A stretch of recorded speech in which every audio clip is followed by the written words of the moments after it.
Hey everyone, and welcome back to another video. And in this video, I'm going to show you how to drift in Mario Kart World. So this video is going to be particularly useful for individuals. Let's say that you want to go ahead and drift. And the reason why you want to is because when you drift in Mario Kart World, you actually don't lose speed. So here I am drifting. And so the way this works is that in order to drift, all you've got to do is while you're turning, you want to click on L or R. So if I click on this button here, you'll see that I'm drifting. And then if I click on this button here, I'll go ahead and drift to the left. So by clicking on L or R, you can see that you can drift here this way and you want to go ahead and hold it. You'll go ahead and drift. But drifting is a very important skill in Mario Kart World because it allows you not to lose speed on any turns.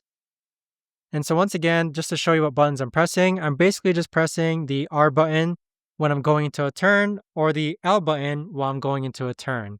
But there you have it, guys. That right there is the best and easiest way that I know of to actually go ahead and drift in Mario Kart World.